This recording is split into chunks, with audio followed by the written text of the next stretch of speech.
Hey everyone, it's me Chris from Body Nova Fitness Coaching, and we're here today. We're going to talk about the stiff-legged deadlift, but we're going to stiff-legged deadlift with dumbbells, okay? And I used to poo-poo on this exercise because I couldn't find dumbbells that were heavy enough, and then also it was more of a grip issue with dumbbells than it was the bar, okay?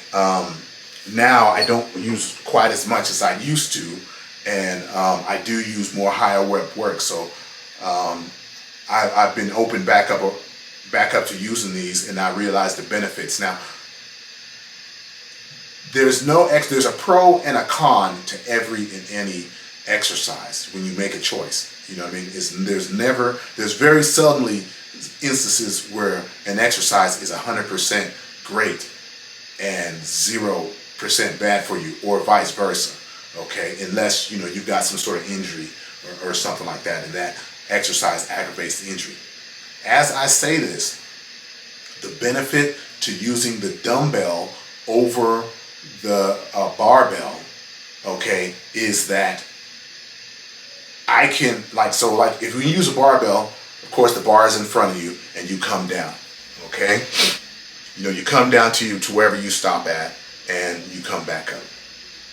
All right, the bar is in front of you, so your body and your torso, arms, whatever, they're connected to the bar by your arms, and that's basically your lower back has to work to stabilize. And the further that the bar is from your body, or the more it's in front of your body, the more your lower back has to stabilize. That's why people really try to keep the bars close to their shins and close to their thighs when they're doing deadlifts of any type, because their lower back has to work less the closer it is, to stabilize that, and it's easier to move. Okay, you're inside the center of mass is in front of you with the bar.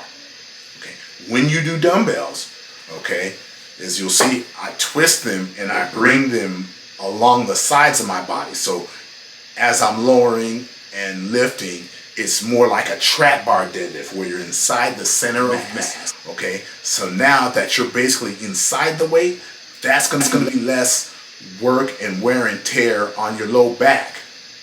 Okay, so that is one of the benefits. So people who have flexibility issues, can get deeper without experiencing pain, or don't need to be as flexible to get a good quality stiff-legged deadlift, okay?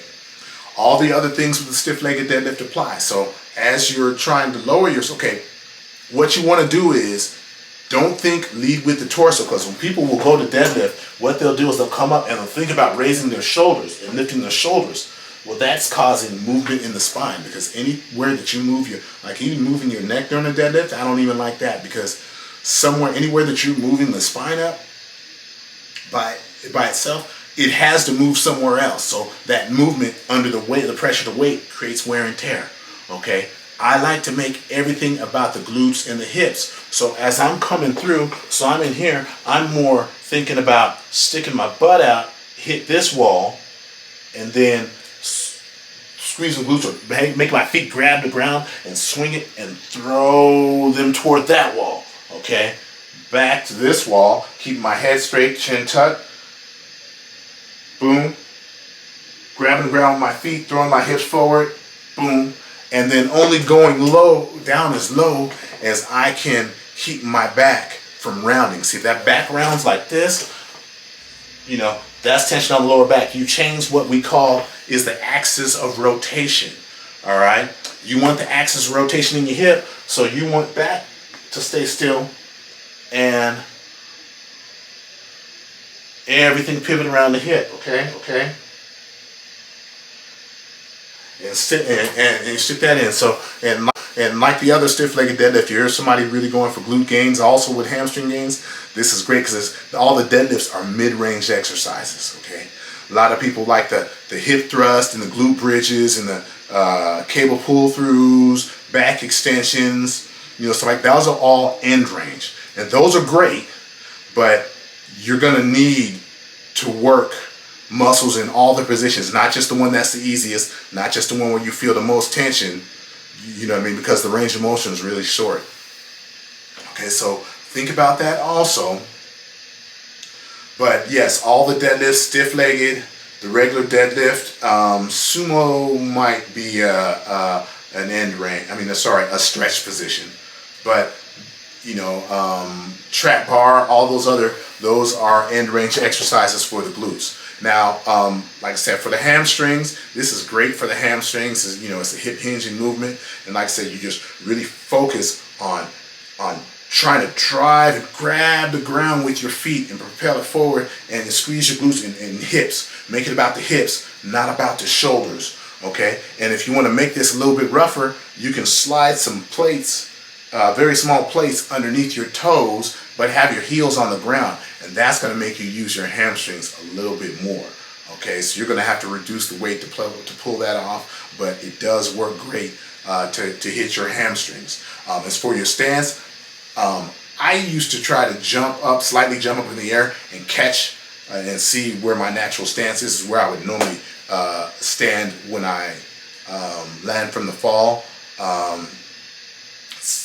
I don't like close stances because they're really close stances because they make you more unstable. So you're gonna have to fight more to stabilize and use less of the hamstrings and the glutes and things like that. That's why when I do the one-legged version, I like to use the kickstand deal instead of the regular stiff-legged deadlift there. So get those with the shoulders, you're grabbing the weight, you're locking them back. I don't like try to let them hang loose. I always try to lock them back and have those upper back muscles contract and hold that into place, you know, so that you know, one, you take out any slack in the bar. And sometimes if you relax too much, you can create a shoulder problem by the weight pulling you out of socket. But keeping everything tight, nice and straight, and just don't try to pull with your arms. Just connect to the bar with your arms and let your legs do the work.